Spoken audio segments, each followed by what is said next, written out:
Kita tunggu sebentar ya. Masih muter-muter. Atau ada yang mau ditanyakan dulu dari presentasi yang awal tadi?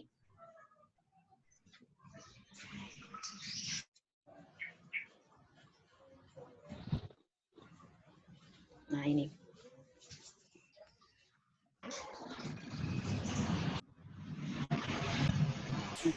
Yang pertama adalah menentukan parameter dulu.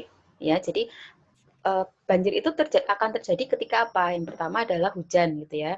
Jadi kita menuliskan dulu parameter curah hujan. Kemudian yang kedua, banjir akan terjadi di mana? Ya, lokasinya di mana?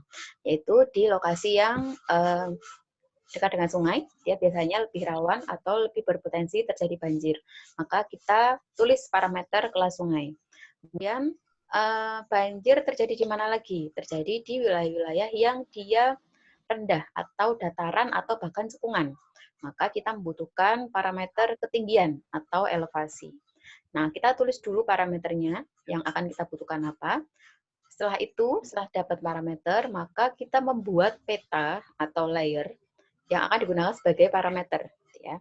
Jadi kita buat peta curah hujan di wilayah A misalnya, kemudian peta kelas sungai di wilayah yang sama, lalu peta ketinggian di wilayah yang sama. Nah, setelah petanya jadi, kemudian kita membuat atau kita memberi skor pada setiap parameter. Jadi melakukan scoring. Scoring itu berarti penilaian, gitu ya. Kita memberikan nilai pada masing-masing skor. Nah, contohnya adalah seperti ini misalnya. Ini tabel skor parameter hujan, gitu ya. Kalau hujannya lebih dari 2.500 mm, misalnya, skornya 5. Skor 5 itu berarti dia nilainya yang paling tinggi, atau dia yang paling berpotensi menimbulkan banjir di wilayah tersebut. Kemudian, jika nilainya atau curah hujannya 2001 sampai 2.500 mm, maka skornya 4, atau dia lebih rendah. Dan seterusnya. Nah, kemudian ke tabel atau ke parameter yang lain, kelas sungai misalnya. Jika jaraknya, ini yang kebetulan, maaf, oh ini yang kelas sungai ini ya. Sebentar, ini ketutupan nih, Ustazah. Nah, ini ya.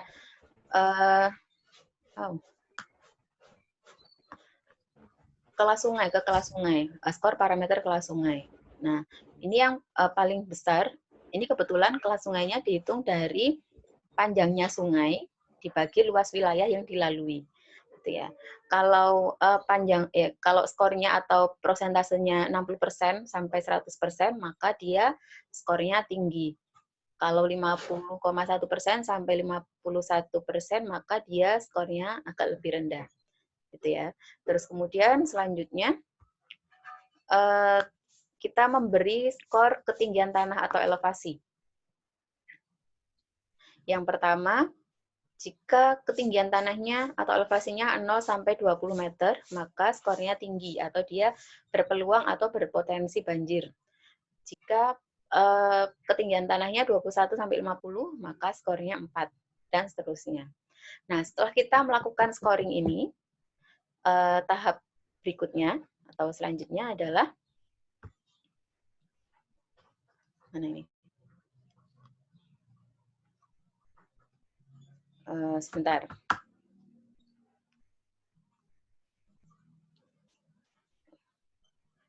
Ya, kok nggak mau bergerak ini.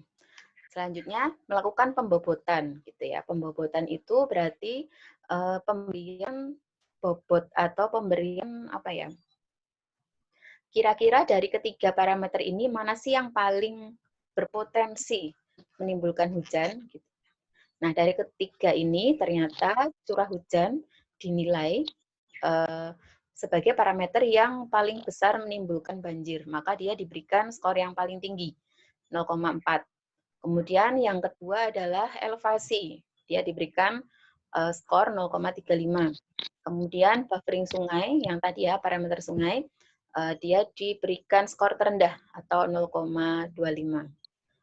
Nah, terus setelah ini kita menentukan apa namanya, skor untuk kerawanan atau analisis kerawanan. Jika tadi ya jumlahnya, oh mati, sebentar ya.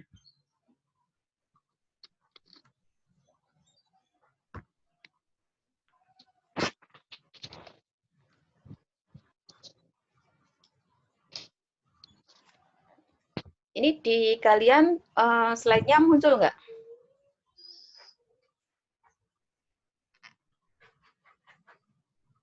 Muncul saja. Muncul. Oh iya, di Ustazah malah nggak muncul ini. Sebentar. Jadi tadi setelah kita melakukan pembobotan, maka kita melakukan analisis kerawanan atau analisis potensi banjir, yaitu dengan menjumlahkan ya skor maksimal, apa namanya, kita menjumlahkan skor maksimal sama skor minimal. Terus kemudian kita melakukan klasifikasi. Nah, tadi di awal kan kita sudah belajar tentang analisis klasifikasi ya. Jadi dari skor maksimal dan skor minimal itu kemudian dibikin klasifikasi. Nah, nanti terjadi seperti ini. Sebentar, ini harusnya ke tempat yang tadi.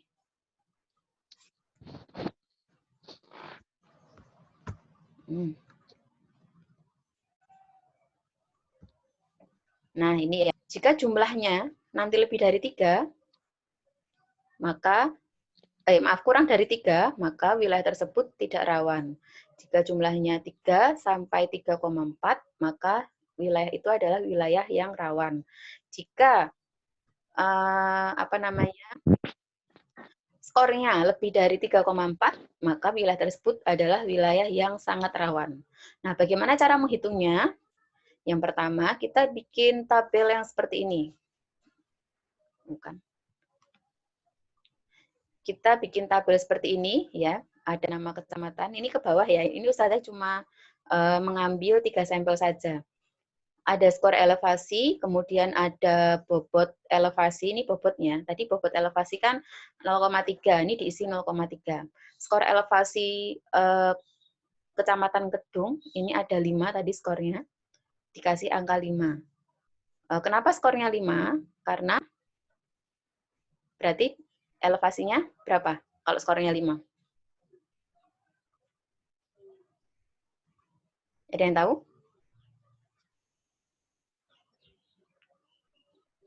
Karena elevasinya 0 sampai 20 meter. Jadi di Kecamatan Kedung ini elevasinya 0 sampai 20 meter, maka diberikan skor 5. Untuk bobot skor elevasi 0,35. Nah, nanti ini dikali ya. Dikali terus dijumlahkan ke sini. Terus kemudian skor sungai. Skor sungainya 3, bobot sungainya 0,25. Ini juga dikali, terus nanti ditambahkan. Begitu juga dengan skor hujan. Skor hujan ini Kedung skornya 4, bobot hujannya 0,4, kemudian ditambahkan ke sini. Jadi jumlah perhitungan dari ini jumlahnya 4,1. Nah, kemudian semua kecamatan dihitung yang sama seperti Kecamatan Kedung ya. Nanti di sini akan diperoleh jumlah dari hasil perhitungan yang tadi. Nah, jumlah-jumlah ini kemudian kita plotkan. Kalau 4,1 jumlahnya gitu ya, itu termasuk yang mana? Nah, kita balik lagi ke tabelnya yang tadi. Sebentar, ini kok Ustazah kesulitan membolak-balikkan presentasi.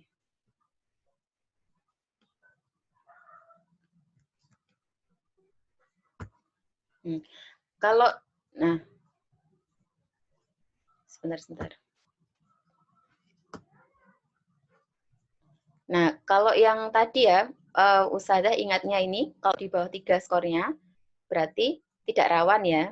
Antara 3 sampai 3,4 itu rawan, kemudian yang lebih dari 3,4 itu sangat rawan. Ini kira-kira Ustazah yang salah di mana ini?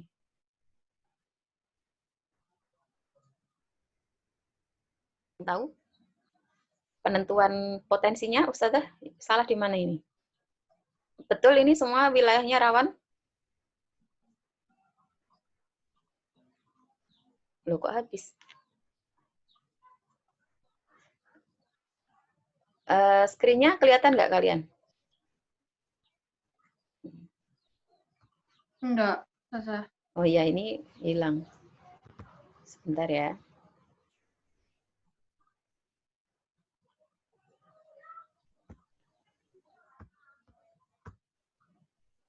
Nah, tadi ya, jadi apa namanya, pembobotan atau scoring.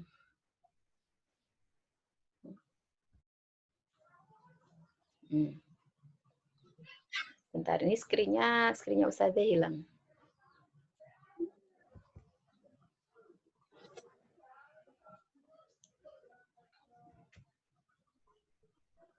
Sambil menunggu Ustazah membuka kembali filenya, ada yang mau ditanyakan dahulu?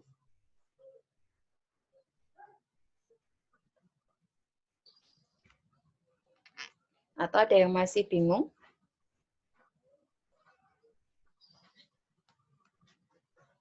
Atau Ustazah, ya? nanti file materinya dikasih nggak, Ustazah? Ya, nanti akan Ustazah upload materinya. Syukuran, Ustazah. Ya, yang lain ada yang mau ditanyakan? Ustazah mau tanya, Uh, tadi yang tentang cara menghitung kelas kerawanan itu kan ada skornya, terus habis itu ada bobotnya. Nah, bobot yang 0,35, bobotnya segitu-segitu itu dari mana, Us? 0,35, 0, yang pertama kita bisa menentukan sendiri gitu ya, tapi dengan referensi. Tadi skor tertinggi adalah skor curah hujan, ya kan? Nah, kenapa kita memberikan skor tertinggi dengan curah hujan? Skor tertinggi itu di skor curah hujan karena berdasarkan referensi yang sudah kita baca sebelumnya. Nah, nanti kalau misalnya ditanya, ini biasanya kalau kalian mengerjakan ini nanti misalnya ya, kalau pas ujian skripsi gitu ya, kan ada penelitiannya. Nanti ditanya, kenapa kamu ngasih skor tertingginya itu di curah hujan misalnya. Nah, nanti kalian bisa mengajukan penjelasan gitu. Oh, karena saya baca referensi begini, begini, dan begini. Gitu. Jadi itu tergantung kita berdasarkan referensi. Ada yang lain? Sudah paham, Mbak Hasna? Atau ada yang lain lagi yang mau ditanya? Ya, sudah. Yang lainnya? Ada yang mau ditanyakan lagi nggak? Ini sambil menunggu presentasinya kembali terbuka ya. Karena tadi ternyata ke close dengan sendirinya.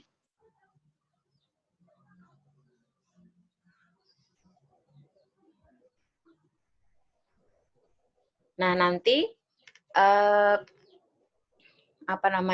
untuk materi yang ini Ustazah akan mengambil nilai latihan soal nanti berupa pilihan ganda, terus kemudian PH-nya nanti berupa penugasan. Jadi untuk penilaian hariannya berupa penugasan, yaitu kalian mencari contoh-contoh lain dari analisis yang tadi sudah Ustazah jelaskan. Jadi misalnya tadi Ustazah menjelaskan analisis networking, contohnya adalah jaringan jalan gitu ya. Nanti kalian mencari contoh yang lain gitu. Terus nanti setelah ini Ustazah akan menjelaskan tentang penerapan analisis SIG dalam berbagai bidang. Nah, nanti kalian akan Ustazah minta juga untuk memberikan contoh yang lain. Contohnya apa saja gitu. Contohnya satu saja gitu ya, tapi yang berbeda dari yang Ustazah jelaskan. Seperti itu. Nah, mengerjakannya nanti kalian bisa mengeksplorasi dengan mencari jurnal. Cara mencari jurnalnya bagaimana? Nanti di pertemuan depan, Ustazah akan menjelaskan kira-kira jurnal itu bisa dicari di mana sih gitu, atau jurnal itu yang seperti apa gitu ya. Nah, kenapa seperti ini? Karena Ustazah ingin mengenalkan ke kalian ya. Nanti kalian kan sudah kelas 12, sebentar lagi mau kuliah. Di perkuliahan itu kalian nanti salah satu tugasnya biasanya mengerjakan makalah gitu ya, dan makalah itu salah satu sumbernya atau yang bisa dijadikan sumber itu adalah jurnal. Nah, beberapa siswa yang tidak terbiasa untuk mencari jurnal, nanti biasanya akan bingung gitu ya. Jurnal itu yang seperti apa sih? Bisa dikatakan jurnal itu bagaimana? Terus cara kita mengambil jurnal sebagai sumber itu seperti apa gitu ya. Nah, kalau pas di SMA kalian tidak belajar itu, nanti di kuliah akan bingung. Atau nanti dosennya akan tanya, kamu sekolah di mana? Kok nggak tahu jurnal? Seperti itu.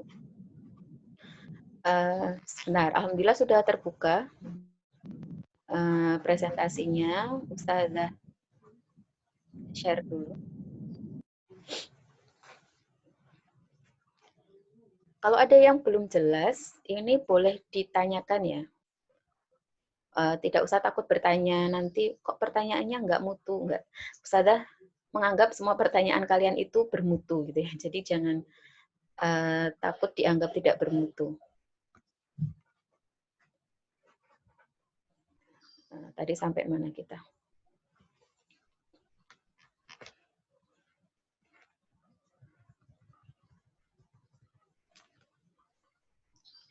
Untuk scoring ada yang mau ditanyakan lagi? Jadi tadi caranya sudah ya, sudah seperti itu. Ini contoh ilustrasinya. Sebentar.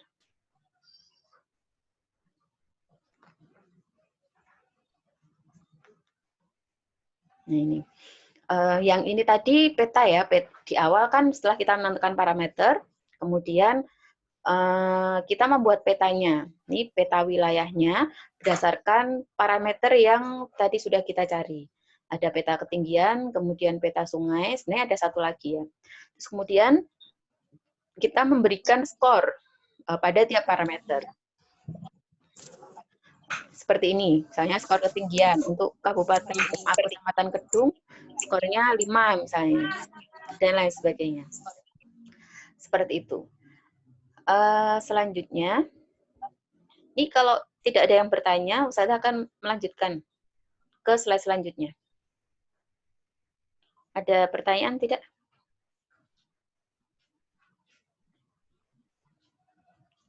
Nah ini. Selanjutnya adalah penerapan atau aplikasi SIG dalam jaringan transportasi. Nah, jadi perencanaan transportasi itu bisa dilakukan menggunakan aplikasi sistem informasi geografi. Nanti bentuknya peta seperti ini gitu ya. Nah, perencanaan transportasi yang dikenal gitu, yang biasanya dipakai itu ada empat tahap ya. Jadi model perencanaannya ada 4 tahap. Yang pertama adalah kita menganalisis bangkitan tarikan atau pergerakan, bangkitan tarikan pergerakan, yaitu prediksi jumlah pergerakan. Nah, cara memprediksi jumlah pergerakan bagaimana? Nah, kita identifikasi dulu pergerakannya itu sumbernya mana saja sih. Jadi orang melakukan transportasi atau dia berpindah dari satu tempat ke tempat yang lainnya. Nah, tempat-tempatnya itu apa saja? Yang pertama misalkan ya sekolah gitu ya. Nah, nanti kita identifikasi dulu di mana sih sekolah itu, di mana saja gitu ya. Misalnya di titik-titik ini ada sekolah, ada sekolah, ada sekolah gitu ya. Terus kalau transportasi itu kan berarti dia menghubungkan satu titik ke titik yang lain atau satu garis ke garis yang lain, ya kan? Nah, jadi digambarkan jaringan jalannya seperti apa. Misalnya yang warna-warna merah ini ya, ini jaringan jalannya. Kemudian titik-titik yang menimbulkan bangkitan, contohnya misalnya sekolah atau wilayah permukiman gitu yang ada orangnya banyak, atau misalnya wilayah industri yang pekerjanya itu banyak dan pastinya mereka melakukan transportasi atau berpindah dari satu tempat ke tempat yang lain. Nah, itu diidentifikasi lalu dipetakan. Terus kemudian menentukan distribusi pergerakan atau interaksi spasialnya. Nah, pergerakan itu terjadi dari mana ke mana gitu ya. Kita lihat dulu, misalnya, oh ini ada permukiman, terus ini ada sekolah. Maka distribusi pergerakan pasti akan terjadi di wilayah permukiman ini menuju ke wilayah sekolah gitu ya. Atau misalnya selain sekolah, di sini juga ada pabriknya. Jadi distribusi pergerakan dimungkinkan akan terjadi dari wilayah permukiman ini menuju ke pabrik, seperti itu.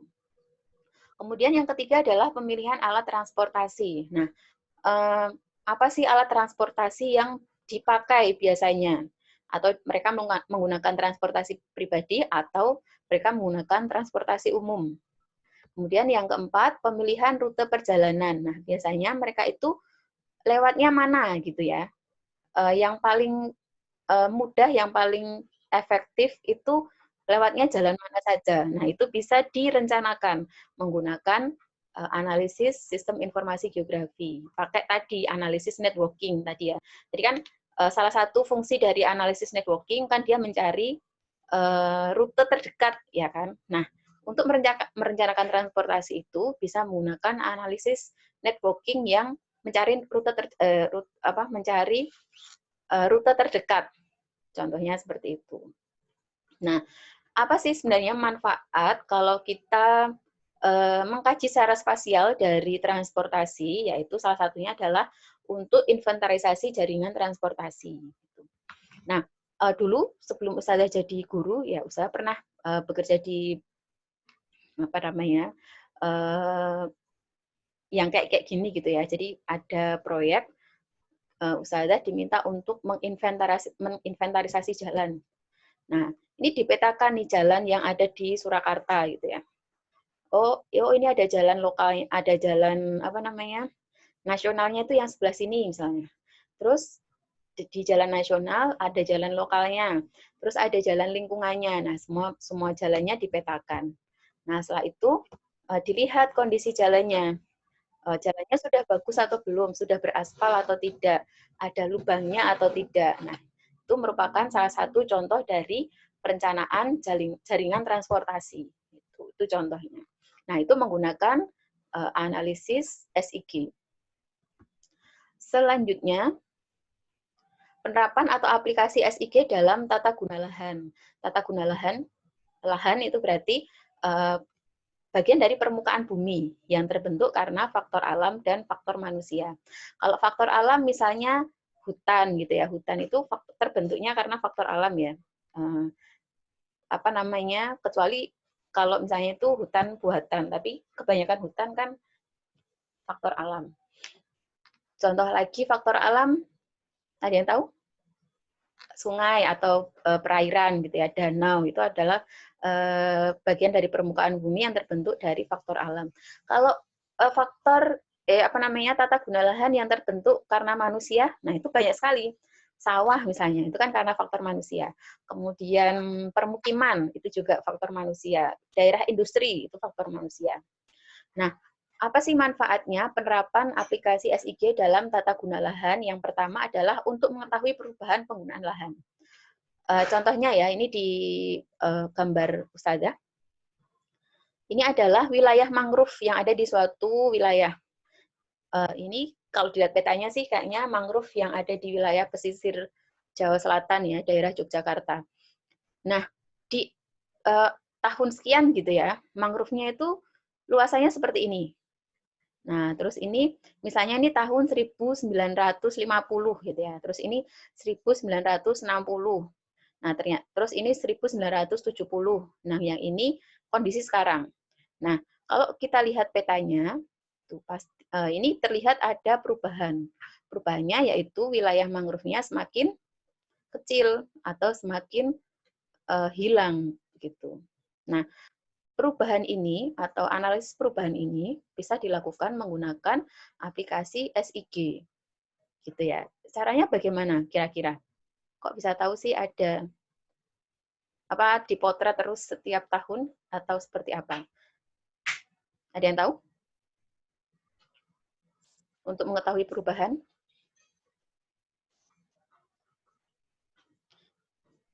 Kalau kita di potret ada di potret dalam jangka waktu tertentu nggak sih, Us? Iya, betul. Dipotret dalam jangka waktu tertentu. Kali ya? Nah, itu bisa menggunakan data penginderaan jauh. Kalau kita punya satelit ya, dilihat aja data satelitnya gitu. Tergantung masing-masing satelit. Misalnya satelit kalau IKONOS kan dia untuk studi perkotaan ya, tidak bisa dipakai untuk tata guna lahan. Yang untuk tata guna lahan itu citra satelit yang dia lebih resolusinya lebih kecil lagi. Misalnya citra satelit spot gitu ya. Nah, kita lihat data citra satelit spotnya di wilayah ini dari tahun ke tahun. Nah, nanti kita akan bisa melihat perubahan lahan yang ada di sini, di wilayah ini. Begitu. Nah, itu contoh aplikasi SIG dalam tata guna lahan. Kemudian bisa juga dipakai untuk pengukuran luas penggunaan lahan. Misalnya, di Kalimantan itu kan ada banyak yang menggunakan hutan sebagai tempat untuk perkebunan, gitu ya. Nah, gimana sih cara mengukur luas perkebunan yang sebegitu luasnya gitu ya? Apakah pakai penggaris atau pakai itu kan nggak mungkin ya. Nah, kita bisa melakukan pengukuran luas di wilayah yang sangat luas itu menggunakan aplikasi SIG.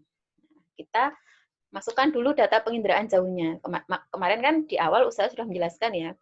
Kalau kita bilang SIG, maka tidak bisa lepas dari yang namanya peta dan penginderaan jauh. Nah, jadi kalau kita bilang SIG itu ya pasti peta dan penginderaan jauhnya tidak boleh ketinggalan. Nah, cara mengukur luasnya ya kita masukkan dulu data penginderaan jauhnya, kemudian kita lihat. Terus kita ukur luasnya di situ di aplikasi SIG. Seperti itu.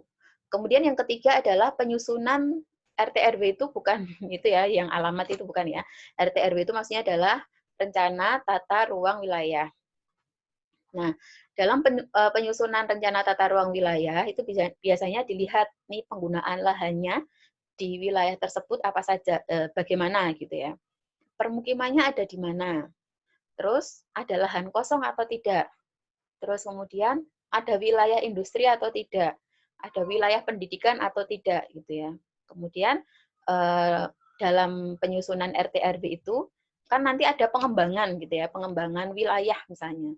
Mana sih wilayah-wilayah ini yang bisa dikembangkan? Nah, itu menggunakan analisis tata guna lahan menggunakan aplikasi SIG.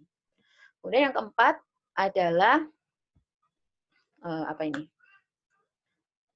Menentukan kondisi fisik lahan. Ya, kondisi fisiknya misalnya kondisi fisik itu yang terlihat misalnya lahannya itu subur atau tidak, kritik atau tidak gitu ya, gersang atau tidak. Nah, itu menggunakan aplikasi SIG. Terus perencanaan wilayah ini sama dengan yang nomor 3. Kemudian yang keenam adalah evaluasi kesesuaian lahan. Misalnya, beberapa waktu yang lalu gitu ya, Presiden itu merencanakan akan membuka sekian hektar untuk sawah di Kalimantan. Nah, seharusnya sebelum mengeluarkan kebijakan itu dilakukan yang namanya evaluasi kesesuaian lahan. Mana sih tempatnya di mana gitu ya. Nah, lahan itu dinilai apakah bisa dipakai untuk ditanami padi misalnya. Nah, nanti ya hasil dari evaluasi kesesuaian lahan itu akan muncul, oh ini sesuai, ini tidak, ini kurang sesuai, seperti itu ya. Nah, baru nanti keluar kebijakan, harusnya seperti itu. Nah, kalau yang kemarin nggak kebijakan dulu keluar, baru dibuat kesesuaian lahan. Nah, kalau seperti itu kan bisa jadi hasilnya nanti dibuat-buat gitu ya. Semuanya sesuai kok, silahkan membangun sawah gitu. Nah, kita lihat ya rumahnya di Kalimantan, ada nggak sawah yang saat ini sudah dibangun? Seperti itu. Yang rumahnya Kalimantan ada nggak ini? Hadir nggak? Hadir, Us. Ini contoh ya, contoh peta kesesuaian lahan. Misalnya ini wilayah ini untuk perkebunan, berarti dia paling sesuai untuk perkebunan. Yang merah ini, maaf, ya misalnya ini Ustazah nggak bisa lihat keterangannya. Sebentar. Yang merah wilayah perkebunan, yang kuning wilayah perkebunan terbatas. Nah, jadi kalau yang ini bisa dipakai untuk perkebunan apa saja, yang kuning ini tertentu gitu ya misalnya. Ini contohnya saja. Selanjutnya penerapan aplikasi SIG dalam perencanaan wilayah. Gitu ya. Maaf ini bukan perencanaan wilayah ya, diganti dulu. Dalam potensi wilayah atau inventarisasi potensi wilayah. Potensi wilayah itu adalah kemampuan suatu wilayah untuk dikembangkan menjadi wilayah yang lebih unggul, ditinjau dari jenis, luas, sebaran, dan kualitas. Contohnya di peta ini, ya ini adalah peta potensi wilayah untuk peternakan sapi. Yang warna hijau ini yang sesuai, yang merah ini yang tidak, yang kuning ini agak sesuai, gitu ya. Nah, caranya bagaimana? Nah, caranya kita tadi kayak membuat pemetaan untuk banjir tadi, dicari parameternya dulu. Jadi parameter yang membuat suatu wilayah itu sesuai untuk peternakan sapi misalnya, itu apa saja dicari. Nah, kemudian dilakukan scoring, terus pembobotan, terus dihitung, nah baru ditentukan atau baru diklasifikasikan. Oh, ini sesuai, ini tidak, ini agak, begitu ya. Itu contohnya. Nah, semua peta yang Ustazah tunjukkan tadi, itu prosesnya juga seperti itu, gitu ya. Seperti yang Ustazah jelaskan di awal waktu kita membahas tentang scoring dan pembobotan. Kemudian yang terakhir, ini adalah penerapan atau aplikasi SIG dalam kesehatan lingkungan. Nah, ini dipakai dalam upaya untuk mencegah gangguan kesehatan yang berasal dari faktor lingkungan. Nah, manfaatnya apa sih? Kita menggunakan aplikasi SIG ini untuk kesehatan lingkungan. Yang pertama adalah mengidentifikasi zona daerah rawan penyakit. Sekarang ini kan kita sedang lagi rame-ramenya bilang masalah COVID gitu ya. Nah, ini kalau kalian nanti lihat di esri.com atau di webnya BNPB yang khusus menangani masalah COVID, pasti akan keluar petanya gitu ya. Nah, hasil petanya ini dibuat menggunakan aplikasi SIG seperti itu. Kemudian zonasi kesehatan lingkungan. Zonasi kesehatan lingkungan itu untuk mengetahui mana sih wilayah yang lingkungannya kurang baik, mana wilayah yang lingkungannya baik. Jadi termasuk mencari tahu wilayah yang kumuh dan wilayah yang sehat itu yang mana. Kemudian ketiga adalah inventarisasi status gizi balita. Ini contohnya ya, contoh peta hasil keluaran atau hasil dari analisis atau aplikasi SIG untuk kesehatan lingkungan. Misalnya yang kuning ini dia gizi buruknya tinggi gitu ya. Balita yang memiliki gizi buruk tinggi itu yang kuning-kuning. Seperti itu. Kemudian selanjutnya adalah inventarisasi fasilitas kesehatan. Nah, ini contohnya misalnya rumah sakit gitu ya. Rumah sakit kan kadang tidak ada di semua wilayah. Nah, kita inventarisasi, kita data mana-mana wilayah-wilayah yang ada rumah sakitnya dan mana yang tidak. Nah, ini nanti gunanya adalah untuk kebijakan gitu ya. Kalau misalnya nggak ada fasilitas kesehatan, sementara di situ penduduknya banyak, berarti harusnya ada kebijakan membangun fasilitas kesehatan di tempat yang memang tidak ada. Seperti itu.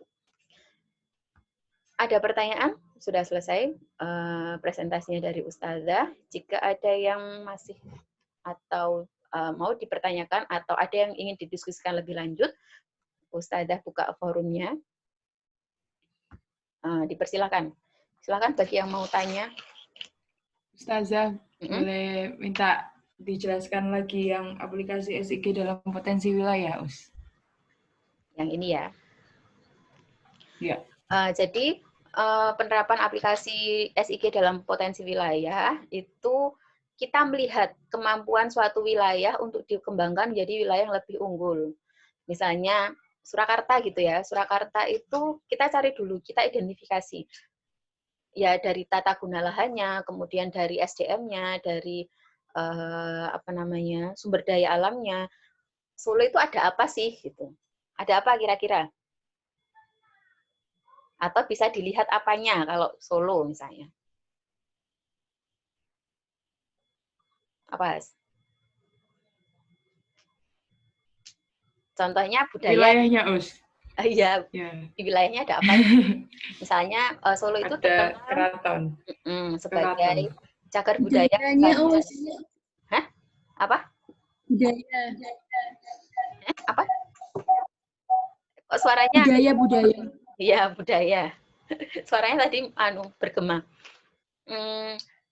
Karena di situ ada keraton, kemudian keratonnya banyak ya, ada keraton Mangkunegaran, ada keraton Pakualaman, sehingga di situ dipetakan sebagai wilayah budaya. gitu ya, wilayah cagar budaya. Nah, wilayah cagar budaya itu harusnya ada apa saja gitu. Kan dikembangkan ini apa namanya, wilayah ini kan dikembangkan. Harusnya seperti apa, dijadikan apa misalnya. Oh, kalau budaya itu berarti cocoknya misalnya dijadikan tempat wisata karena selain dia menjaga budayanya juga dia bisa seperti fungsi humas gitu ya, mengenalkan suatu wilayah ke tempat yang lebih luas. Biar Solo itu, Keraton Solo itu terkenal misalnya, dijadikan tempat wisata. Nah, itu contoh dari aplikasi SIG dalam menentukan atau dalam menganalisis potensi wilayah. Jadi di petanya itu dilihat kira-kira apa sih yang dimiliki Solo sebagai potensinya seperti itu. Contoh lagi misalnya Klaten. Klaten kalau kita lihat dari tata guna lahannya ya, dari apa namanya, penggunaan lahannya, kan banyak sekali wilayah-wilayah subur, ya enggak? Terus di situ juga banyak sekali yang namanya sawah. Apa? Peta di situ kalau kita lihat peta, gambarnya mungkin sawah gitu ya. Sebagian besar adalah sawah. Nah, sawah itu adalah potensi wilayah. Nah, kita taunya dari mana? Kita taunya ketika kita misalnya membuka membuka data penginderaan jauh yang ada di wilayah Klaten. Kok hijau-hijau itu apa sih? Oh, itu sawah. Nah, berarti itu adalah potensi dari wilayah tersebut, ada sawahnya. Itu contohnya seperti itu. Ada yang lain? Ini kurang dari 1 menit lagi videonya sudah selesai. Dan ini sudah jam berapa ini? Nggak kelihatan. Sudah jam setengah 12, kurang 6 menit lagi. Ya, kita jamnya sudah habis ya. Jika masih ada yang ingin ditanyakan, silahkan di-list dulu, gitu ya. Terus bisa kalian tanyakan pekan depan. Jadi nanti pekan depan agenda kita yang pertama, kalau ada pertanyaan, usahakan menjawab pertanyaan dulu. Kita review dulu hasil dari materi